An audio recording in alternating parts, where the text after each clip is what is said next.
신바람 사연 아파트. 오늘의 사연 시작하겠습니다. 안녕하세요. 연년생 아들, 딸 키우고 있는 30대 여자입니다. 신우 때문에 이렇게 사연도 다 적어보내게 되었네요. 남편과는 학교 선후배 사이로 알고 지내다 각자가 사회생활을 시작하게 되면서 연애를 시작하게 되었습니다. 그 뒤로 4년간의 연애 끝에 결국 결혼을 하게 되었고요. 거의 10년간 인연의 결실이 맺어지게 된 것이었죠. 그만큼 오랜 인연이었다 보니 서로 눈빛만 봐도 무슨 생각을 하고 있는지 알 만큼 서로에 대해 속속들이 알고 있다고 생각했는데, 남편은 잘 알았어도 남편한테 이런 정신 나간 신호가 있는 줄은 생각도 못했죠. 저희가 결혼하면서 친정집에서 저희 신혼집을 해주셨어요. 반면에 시댁에서는 그 어떤 도움도 받지 못했죠. 그때 당시 시댁 상황이 여의치가 않았거든요. 원래 양가 형편이 거의 같다고 봐도 무방할 정도로 비슷했는데, 저희 결혼 이야기 나오기 1년 전부터 해서 시매부가 하던 사업이 급격하게 안 좋아지기 시작했고, 결국 그 사업 살리겠다고 시부모님 노후 자금의 집까지 담보 잡아 시매부한테 투자를 하셨다고 합니다. 그 액수가 자그마치 6억이나 되었다고 해요. 그거 아니었다고 저희가 시댁에서 6억을 지원받을 수 있던 건 아니었겠지만, 남편 말에 의하면 적어도 1억 정도는 지원받아 올 수 있겠다는 게 저희들 생각이었거든요. 남편 말이 그 돈이 뭐 눈안에 가지라고 준 것도 아니고, 사업 다시 자리 잡고 그러면 갚을 돈이니 그 돈은 나중에 다시 이야기해보는 걸로 하면 어떻겠냐고 나와서 그렇게 하기로 했어요. 어차피 시부모님 주머니 탈탈 털어봐야 단돈 1원도 나올 곳이 없는 걸 알았는데, 자식들 결혼한다고 시댁에서 빚을 또 져서라도 똑같은 돈을 해와야 한다고 주장할 수도 없는 노릇이었으니까요. 시부모님도 당시에는 일단 급한 불부터 끄고 보자며 돈에 관한 이야기를 최대한 피하는 눈치였는데, 그때는 그저 경제적인 사정이 여의치 않은 걸 저한테 보이고 싶지 않아서 말을 대충 줄인 거라 그렇게 생각하고 넘어갔습니다. 친정에서 집을 해주겠다고 한 것도 그런 저희 상황을 알고 나서 저희 부모님이 먼저 제안을 해주셨던 거고요. 저희가 직장 생활한 지 몇 년 되었다고 해서 결혼 비용에 집까지 해결할 만큼 넉넉하게 돈을 모아놓은 상황은 아니었거든요. 그리고 친정에서 집을 해주셨다고 한들 그게 엄청 삐까번쩍한 집도 아니었어요. 그냥 투자 목적으로 재개발 수요를 노리고 오래전에 사놓은 아파트가 있는데, 당장 재개발을 하는 것도 아니고 못해도 10년은 더 걸려야지 그 주변 일대가 활성화가 될 거라면서 일단 그 집에서 살 수 있게 여건을 마련해 주셨을 뿐, 그 집을 저희 가지라고 주신 것도 아니다 보니 시댁에서 돈 한 푼 안 해줬다고 해서 그게 불공평하네 만에 따질 것도 없었습니다. 저희 계획은 거기서 열심히 아끼고 모아서 시댁이 어느 정도 경제적인 여유를 되찾았을 때쯤 그때 가서 양가 지원을 얼마나마 받아서 이사를 나갈 계획이었죠. 그런데 신혼집 문제가 해결된 걸 가지고 시댁에서 먼저 이야기가 나왔습니다. 솔직히 저희가 살 곳이 해결되었다 뿐이지 집이 생긴 건 아니다 보니 예단이나 예물 같은 허례허식은 최대한 생략을 하고 싶었어요. 당장 그런 인사치레 하는 것보다야 저희가 단돈 얼마라도 더 가지고 있고 그걸로 주식에 투자를 하든 다른 어떤 것에 투자를 하든 그 목돈을 굴리는 게 더 이득이라는 생각이었거든요. 그래서 그 이야기를 드리려고 시댁을 찾아가 집 문제가 어떻게든 해결되었다는 이야기를 꺼냈는데, 시댁에서는 그걸 저희가 신혼살림을 차릴 집이 해결되었다는 게 아니고 친정에서 집 한 채를 사주는 걸로 이해를 했는가 보더라고요. 그래서 제가 다시 그게 아니고 친정 부모님 명의로 있는 집에 저희가 몸만 들어가서 사는 거라고 다시 정정해서 시어머니께 말했죠.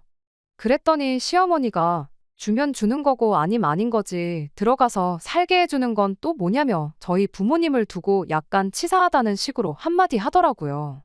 어디가 치사하다는 건지는 도무지 모르겠지만 그것보다 시모 반응이 솔직히 황당하고 어이가 없었습니다.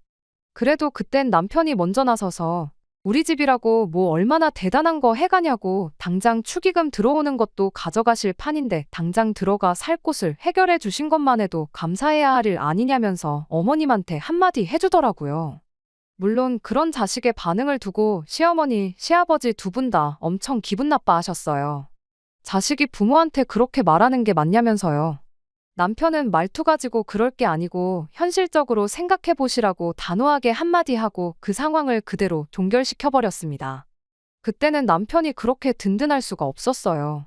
아무튼 그렇게 예단예물 이야기도 잘 넘어가게 되었고, 그렇게 저희는 결혼을 하게 되었습니다.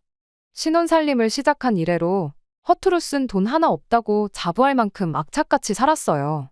남들 하듯이 해외여행도 다녀와 보고 싶고 그랬지만 그런 거 살림살이 안정되고 해도 충분히 늦지 않다 몇 번을 되새기면서 좀 더 나은 미래를 위해 매일같이 열심히 살았습니다. 그리고 그런 와중에 저희 아이들이 태어나게 되었고요. 아이들이 태어나고 나니 우리 아이들을 위해서 더더욱 열심히 살아야겠다는 생각 말고는 다른 생각도 들지 않더군요. 그렇게 작년 말에 마침내 서울에 있는 아파트로 이사를 하게 되었습니다. 30평형인데 화장실이 하나밖에 없는 정말 지은 지 오래된 구축 아파트였지만 저희들 노력으로 구한 집이다 보니 감회가 남달랐어요. 사실 그때쯤 심해부 사업이 정상화되고 시어머니한테 빌려간 돈도 갚고 그래서 양가에 돈 얼마씩 지원받겠구나 그런 계획으로 살고 있었는데 애석하게도 심해부 사업이 결국 망해버리면서 시어머니는 심해부한테 투자했던 돈의 일부조차 돌려받지 못하게 되었어요. 시댁 지원을 못 받게 되었는데 친정 부모님한테 돈 얼마 해달라기는 또 뭐 하더라고요. 따지고 보면 친정 부모님 덕분에 조금이나마 빨리 이만큼 돈을 모을 수 있던 거나 마찬가지였으니까요. 그래서 정말 최소한의 대출만 받아서 집을 구하게 되었던 겁니다. 그리고 이사 들어오는 김에 큰맘 먹고 4천만 원 들여서 집도 처음부터 끝까지 싹 다 리모델링을 해버렸어요. 그렇게 리모델링까지 끝나고 한 달 정도 지나서 집들이를 하게 되었습니다. 친정부모님은 집들이에 오셔서 그간 고생 많았다고 둘이 정말 대단하다고 칭찬 몇 마디 해주시더니 갑자기 1,000만 원이 들어있는 통장을 하나 건네셨어요. 큰 거 못 해줘서 미안하고 이 돈으로 가정가구 새 걸로 바꾸고 싶은 거 있으면 바꾸라고요. 저희들이 신혼 때 장만했던 가정가구들을 대부분 그대로 가져와서 사용하고 있었거든요. 남편은 아무래도 시댁에서 한 푼도 못 받을 걸 알고 있으니 괜찮다고 한사코 거절했지만 친정 부모님이 너무 강하게 나오셔서 결국 그 돈을 받게 되었어요. 그리고 그 다음 주에 시댁 식구들을 초대해 집들이를 하게 되었습니다. 시부모님은 물론이고 신우네도 같이 초대를 하게 되었죠. 신우가 저희 집에 들어오는 순간 이 집 참 재밌다고, 아파트가 외관은 꼬름해 보이는데 아내는 나름 신축 아파트처럼 꾸며놨다고 하면서 뱁새가 황새 따라한다고 수고했다며 칭찬인지 욕인지 모를 말을 하더라고요.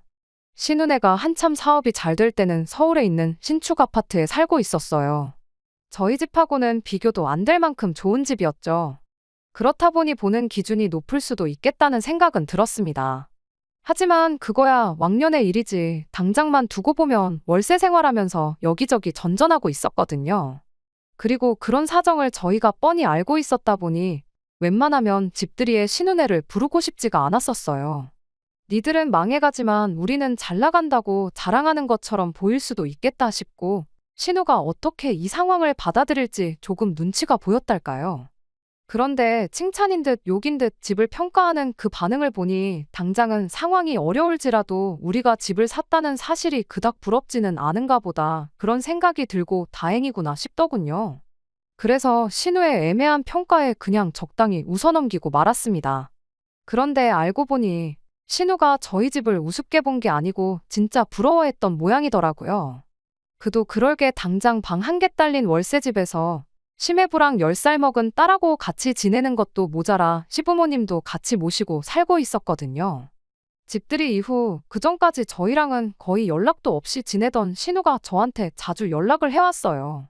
시조카가 우리 아이들을 너무 보고 싶어 한다면서요. 저희 애들이 그때 2살, 3살이었는데 10살 먹은 시조카에 비하면 한참 어리기도 했고 막상 집들이 때 시조카가 저희 애들을 이뻐하는 느낌은 하나도 없었거든요.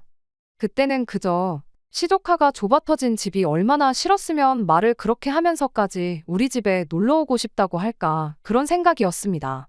오히려 부모님, 그러니까 신우랑 심해부가 상처받지 않게 애들 보고 싶다고 돌려 말을 하는 게 애가 참 어른스럽구나 하는 생각까지 들었어요. 신우네가 좋아서라기보단 어린 시조카가 불쌍한 마음에 자주 놀러 오시라 했죠. 이렇게 된 지금에 와서 다시 생각해보면 그런 저의 어줍잖은 배려가 화근이 되었다면 화근이 되었겠다고 할 수도 있겠네요. 처음에는 저희 집에 올 때마다 주스라도 하나 사들고 오면서 미안한 기색을 보였던 신우가 그렇게 저희 집에 찾아오기 시작한 지 반년쯤 지났을 때는 그냥 자기 집 드나들듯 시도 때도 없이 저희 집에 찾아오고 그랬거든요. 심지어 저희 이사한 지 얼마 지나지 않아서 신우네가 이사를 하게 되었는데 마침 지역이 저희 새로 이사한 집 근처였어요. 걸어서 25분 거리밖에 되지 않았다 보니까 신우가 마음만 먹으면 아무 때나 올 수 있는 거리가 되면서 그나마 멀리 살 적에는 한 달에 두어 번 오던 신우가 그냥 틈만 나면 동네 주민회관 드나들듯 오기 시작하게 된 것이었습니다. 처음에는 시조카가 집이 오죽 답답했으면 그랬겠냐고 오고 싶을 때 오라고 했던 건데 언젠가부터는 시조카를 데리고 오기는커녕 신우만 혼자서 저희 집에 찾아오기 시작한 게 더 문제였지요. 실은 시조카가 집에 있는 게 답답했던 게 아니고 신우가 좁은 집에 있는 게 답답했던 거였던 거죠. 신우가 그렇게 혼자 저희 집에 와서 하는 일이라곤 커피 머신으로 커피 한 잔 내려놓고 저희 집 냉장고에 있는 간식거리들 꺼내 먹는 게 일이었어요.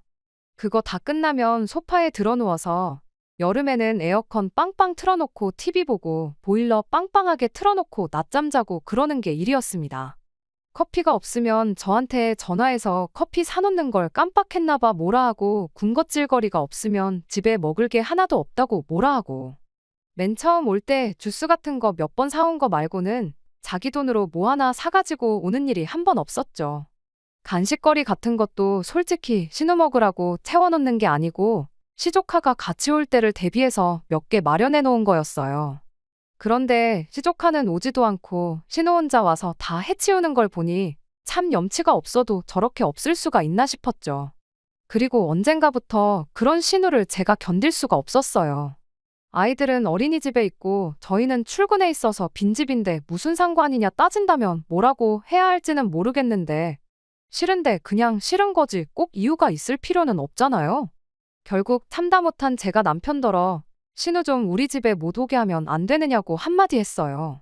신우가 우리 몰래 퍼먹는 간식이며 커피값도 무시 못하겠고 신우 혼자 있는 집에 에어컨이며 보일러며 왜 그렇게 틀어대는지 솔직히 관리비도 신우 없으면 10만 원은 더 아껴 쓸 것 같다고요. 그제서야 남편이 진작에 눈치채지 못해서 미안하다며 신우 일은 자기가 확실하게 정리해 놓겠다고 저한테 다짐을 하더라고요. 그렇게 남편을 믿고 남편한테 모든 걸 맡겨놓았죠. 남편이 그러겠다 했으니 최대한 빨리 이 상황이 일단락될 거라 믿어 의심치 않았습니다.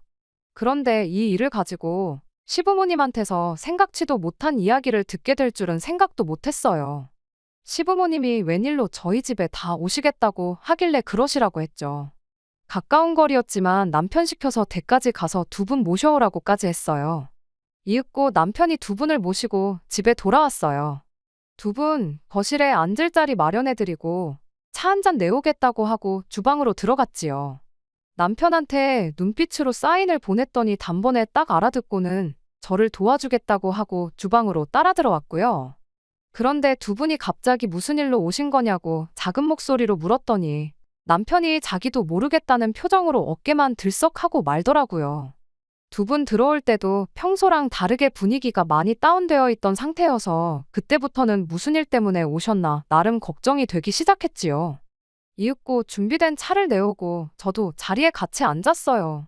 두 분 표정이 계속 어두운 걸 보니 뭐 좋은 일은 아니겠다는 촉이 퍼뜩 오기는 했습니다. 그래서 먼저 이야기 꺼내실 때까지 그냥 기다리고만 있었죠. 아니나 다를까 먼저 어머님이 입을 여셨어요. 신우에 대한 이야기를 꺼내더라고요. 솔직히 신우 우리 집 좀 그만 오게 해달라고 한 지가 얼마 지나지 않았던 시기였다 보니 마음속으로 설마 신우 때문에 오셨나 하는 생각은 갖고 있었거든요. 설마 아니겠지 했는데 정말 신우 이야기가 시어머니 입에서 나와버리니까 본론을 듣기도 전인데 머리가 복잡해지기 시작했습니다. 왜 신우를 못 오게 하느냐, 남매끼리 그래서 쓰겠냐 하면서 다시 신우를 우리 집에 자유롭게 드나들게 하라는 말을 꺼내면 어떻게 거절을 해야 하나 싶었는데 시어머니가 꺼내온 이야기는 단순하게 신우 좀 오게 해주라는 말이 차라리 나았겠다 싶었을 만큼 제 상상을 까마득하게 뛰어넘는 주제의 이야기였어요. 시어머니 말에 의하면 심해부가 그렇게 사고를 쳐놓고도 온 가족들 모르게 주식과 코인에 손을 대고 있었답니다. 그간 시부모님 노후 자금에 집까지 날려먹고 나서 그래도 나름 자기 때문에 이렇게 된 거 책임을 지겠다고 두 분 모시고 살면서 월세를 전전해가며 돈 되는 일이라면 정말 가리지 않고 하던 그런 사람이었거든요. 그런 책임감이나 생활력 같은 걸 저희도 나름 대단하게 여겼는데 그나마 그 힘든 와중에 벌면서 모아놓은 돈을 다 날려먹었나 봐요. 주식을 투자로 했어야 하는데 심해부는 그때 눈에 뵈는 게 없었는지 마치 도박을 하듯이 여기저기 돈을 빌려다가 계속해서 투자랍시고 코인이며 주식을 끊어내지 못했던 거죠. 그런데 그나마 재기해보겠다고 힘들게 모아놓은 돈까지 다 날리게 돼버리니 심해부가 갑자기 모든 걸 다 포기해버렸다는 겁니다. 당장 일도 나가지 않고 어쩌다 돈이라도 조금 생기면 생기는 대로 다시 코인으로 불려보겠다고 핸드폰만 붙들고 있고 그런 상황이라네요. 그래서 지금 당장 월세도 내지 못하는 상황이 되었다는 거예요. 그나마 두 분 없는 형편에 연금 나오는 게 있어서 그걸로 생활을 하고 있는데 이제는 더 이상 생활이 안 되는 상황이라면서요. 그러니까 그동안 신우가 이 꼴 저 꼴 보기 싫어서 저희 집에 그렇게 드나들면서 현실 도피를 했던 거라고 해요. 적어도 여기 있으면 남편이 핸드폰만 들여다보면서 아무것도 안 하는 꼴을 안 봐도 되었으니까 말이에요. 신우 사정이 딱한 것도 알겠고 현재 시댁이 어떻게 돌아가는지도 다 알겠는데 뭐하러 저희한테 이런 이야기를 다 꺼내시는가 했더니 시어머니가 이렇게 말을 하더군요. 여지껏 니들한테 돈 한 푼 해준 게 없었으니 최대한 내 선에서 니들 신경 안 쓰이게 하려고 노력했다만 이제 당신이 할 수 있는 건 여기까지인 것 같다고요. 지난 몇 년간 할 수 있는 만큼 했고 이제는 더는 못하겠으니 그렇게 알라시며 신우네를 저희 집에 살게 해달라는 소리를 하는 겁니다. 말인즉슨 당신들은 연금 나오는 게 있으니 적어도 저희들한테는 손을 안 벌리고 당신들끼리 살겠다는 거죠. 대신 신우네까진 더 이상 책임을 져줄 수 없게 생겼으니 신우네를 저희 집에 합가시키겠다는 소리였어요. 당신들은 방 하나 딸린 코딱지만한 집에서도 두 가족이 살았는데 니들 집은 30평이나 하니 다행인 거 아니냐고 당장 니들 방이랑 애들 방 빼도 방 하나가 더 남으니 신우네한테 그 방을 내주면 되는 거 아니냐입니다. 정말이지 그날 처음 꺼낸 이야기이긴 하지만 시어머니 입에서 말이 청산유수로 나오는 걸 보니까 얼마나 이 말을 하려고 몇 번을 생각하고 고민했는지 다 알겠더군요. 시부모님 상황도 알겠고 심해부가 정신 나간 것도 알겠고 신우 사정 딱한 것도 다 알겠지만 그렇다고 해서 그게 신우네를 저희 집에 살게 해줘야 하는 이유가 되지는 않았어요.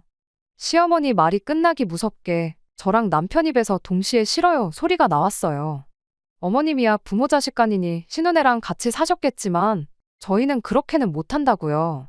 시어머니는 대번에 그게 가족끼리 정없게 무슨 소리냐며 제 말에 반박을 하셨습니다.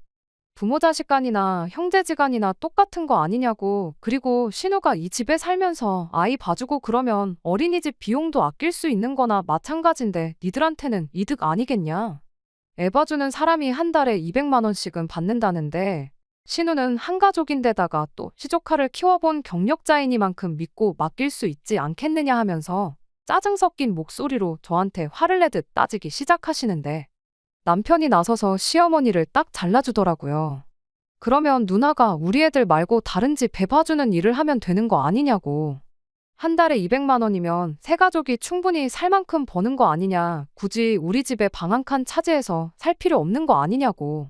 얹혀 살면 우리도 우리지만 누나랑 매형도 분명히 불편한 점이 있을 거다. 매형이 코인에 빠진 건 안타깝지만 누나가 이래서 가장 노릇을 하면 정신을 차릴 수도 있는 노릇이고 정신 못 차리면 그냥 이혼을 시키라고. 뭐가 이쁘다고 집안 전 재산 날려먹고 코인에 빠져서 똥오줌 못 가리는 사람을 데리고 사냐고 한마디 강하게 해주더라고요. 그랬더니 시어머니가 니들은 이렇게 의리의리하게 잘 사는데 지금 니네 누나한테 남의 집 자식이나 보라는 소리를 하고 있냐. 니들만 잘 살면 그만이냐 하면서 역정을 내는 겁니다.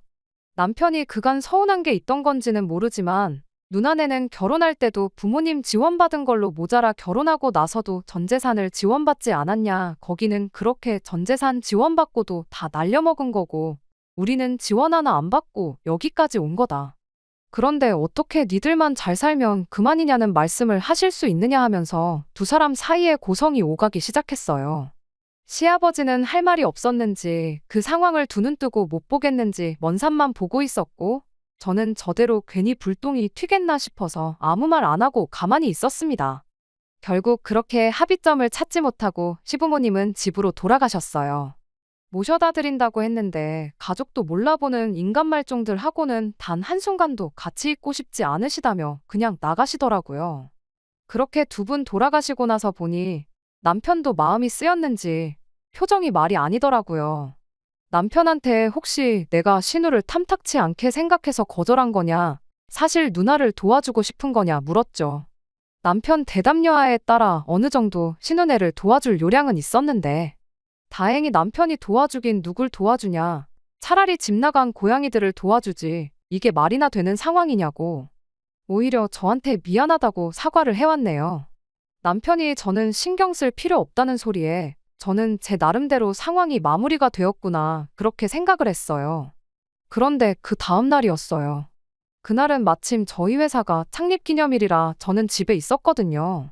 남편 출근하면서 아이들은 어린이집에 맡겨놓고 오랜만에 모처럼 저 혼자만의 휴일을 만끽하고 있던 찰나였어요. 그런데 난데없이 누군가가 현관문을 비밀번호를 삑삑 누르는 소리가 들리더라고요. 도둑이라도 든 건가? 혼자 있는데 이게 무슨 일인가 엄청 무서웠어요. 언제고 경찰에 신고할 마음으로 최대한 인기척이 안 들리게 살금살금 현관문으로 걸어가 문에 나 있는 구멍을 통해 밖에 누가 있는가 내다봤는데 거기에는 신우랑 심해부가 둘이 서 있더라고요. 신우를 더 이상 우리 집에 못 오게 한 뒤로 혹시 몰라서 비밀번호를 바꿔놓았는데 옛날 비밀번호를 눌러대면서 이게 왜 안 열리지? 이러고 있는데 이게 무슨 일인가 싶었습니다. 다시 그 길로 살금살금 집 안으로 들어가서 방에 들어가 남편한테 전화를 걸었어요. 밖에 신우가 심해부랑 와가지고는 비밀번호를 눌러대고 있다. 이게 무슨 상황인지 모르겠다고 했더니 남편이 자기가 회사의 상황 말하고 금방 그리로 갈 테니 잠시만 기다리라고 하더라고요. 저도 참 어리석었던 게 사실 그 상황에 가만히 기다렸다가 남편이 도착해서 해결하게 냅뒀으면 되는 건데 괜히 남편 도착했을 때 제가 집에 있었으면서도 두 사람을 밖에 세워둔 걸 가지고 이야기가 나오지는 않을까 싶어서 두 사람한테 문을 열어줬어요. 나름 연기한다고 자다가 방금 막 일어난 척을 하면서 문을 살짝 열고는 무슨 일로 오셨냐고 능청스럽게 연락도 없이 어쩐 일로 오셨냐고 물어봤죠. 그런데 신우랑 심해부가 그런 제 말에 대답도 하지 않고 냅다 문을 잡아 뽑듯이 당기더니 막무가내로 집 안으로 들어오더라고요. 둘만 들어온 게 아니고 두 사람만큼 커다란 이민 가방 3개를 끌고 들어오면서요. 그러곤 그대로 저희 집 바닥에 드러눕는 거예요. 이 집에 같이 살게 해주기 전까지는 나갈 생각이 없다면서 말이죠. 그 더러운 꼴을 자식 앞에서는 보여주기 싫었는지 그나마 시족하는 시부모님한테 맡겨놓고 왔나 본데 그건 참 다행이다 싶었습니다. 시조카가 있었으면 애가 무슨 잘못이냐 불쌍한 마음에 제 마음이 같이 약해졌을 수도 있던 노릇이었으니까요. 신우 계획은 보나마나 뻔했어요. 집 비밀번호도 알고 있겠다. 저희 집 비었을 때 막무가내로 짐 싸들고 쳐들어와서 안 나간다고 뻐기면 저희들이 무슨 수로 그 둘을 내쫓겠나 하는 생각이었겠죠. 거기서 문을 열어준 저도 바보 같지만 참으로도 염치 없는 인간들이 세상에 또 있나 싶었습니다. 바닥에 대자로 드러누워서는 한다는 소리도 어이가 없었어요. 그렇게 안 봤는데 사람이 참 매정하다면서 반대 입장이었으면 자기들은 저희한테 방 한 칸이 아니고 방 2칸, 3칸도 내줬을 거라면서 난리법석을 떨더라고요. 이미 시부모님하고는 이야기가 다 되었고 우리들은 여기서 살기로 정했으니 그렇게 알라며 뻔뻔하게 나오는데 어이가 없었어요. 우리도 시부모님하고 이야기 다 했다고 같이 살 생각 없다고 분명히 뜻을 전했는데 이게 뭐 하는 짓이냐고 저도 지지 않고 한마디 했죠. 그랬더니 심해부가 자리에서 벌떡 일어나더니 손가락으로 제 어깨를 쿡쿡 찌르면서 저보고 뭐 집 하나 가지고 있는 걸로 그렇게 유세를 부리냐입니다. 그러면서 왕년에 자기들 잘 나가던 이야기를 하더라고요. 이미 제가 남편과 결혼하기도 전, 그러니까 저는 두 눈으로 본 적도 없던 때의 이야기를요. 이깟집 예전 같았으면 우리도 저도 안 살았을 거라고 상황이 이런데 가족끼리 너무한 거 아니냐며 그렇게 안 봤는데 사람이 참 매정하다고 계속 제 어깨를 쿡쿡 찌르면서 빈정거리는 겁니다. 신우가 바닥에 드러누워서 땡깡거리는 거야 그냥 진상을 부리는 거니 그냥 무시하면 그만이었지만 심해부가 저를 툭툭 건드리는 건 솔직히 기분이 나쁜 것보다 그 상황 자체가 무서웠어요. 아무래도 잘 나가던 사업은 쫄딱 망했고 자기 자신은 코인에 빠져서 빚더미에 올라있고 가족들 전부 길바닥에 나앉게 된 상황인 사람이 눈에 뵈는 게 뭐가 있겠나요. 이런 상황이 벌어질 줄은 모르고 문까지 열어다가 집안으로 들여보내준 제 잘못이긴 했지만 아무튼 그 상황에서 최대한 주눅들지 않고 남편이 올 때까지 침착하게 있는 수밖에 없다는 생각이었습니다. 심해부한테 이게 지금 뭐 하는 짓이냐고 내 몸에 털끝 하나 건드리면 그대로 폭행으로 신고해버리겠다고 강하게 나갔습니다. 그랬더니 심해부가 손가락으로 어깨 좀 밀었다고 무슨 폭행이냐, 가족끼리 무슨 신고냐 하면서 아주 어깨 동무라도 한 번 하면 목 졸랐다고 하고 다니겠네 하면서 계속 빈정거리더라고요. 신우도 그때부터는 심해부가 제정신이 아닌 걸 눈치챈 건지 심해부한테 그만하라고 말리긴 하더군요. 그런데 오히려 신우가 그만하라는 말을 하자마자 심해부가 눈이 뒤집혀서는 가족도 몰라보고 지 잘난 줄만 아는 것들은 혼 좀 놔봐야 한다며 혼자 길길이 날뛰기 시작하는 거예요. 일촉즉발의 상황에 때마침 남편이 집에 들어왔어요. 그리고 심해부가 제 어깨를 붙들고 있는 장면을 보자마자 전후사정 묻지도 않고 그대로 제 쪽으로 달려와 심해부를 바닥에 매다 꽂아버렸습니다. 그제서야 심해부도 정신이 퍼뜩 들었는지 언제 그랬냐는 듯 가만히 있더라고요. 그저 약자에게 강하고 강한 자한테 약한 인간 말종의 표본 그 자체였습니다. 남편은 대충 신우네가 짐 싸들고 집에 쳐들어온 걸 보고 무슨 상황인지 짐작을 했었나 봐요. 두 번 다시 우리 집에 발붙일 생각 말라고 한 번이라도 우리 주변에 얼씬되면 그 길로 폭행죄로 고소를 하겠다고 큰 소리를 쳤죠. 그래도 고소당하는 건 무서웠는지 신우가 나중에 이야기하자며 싸들고 온 짐들 챙겨서 심해부랑 꽁지 빠지게 달아나더라고요. 저희는 그 길로 혹시 모를 상황에 대비해 증거를 수집했어요. 아이들 때문에 혹시 몰라서 거실에 설치해둔 홈캠이 이런데 도움이 될 줄은 몰랐네요. 화면에는 심해부가 제 어깨를 툭툭 건드리는 장면부터 고성이 오가는 장면까지 고스란히 녹화가 되어 있었거든요.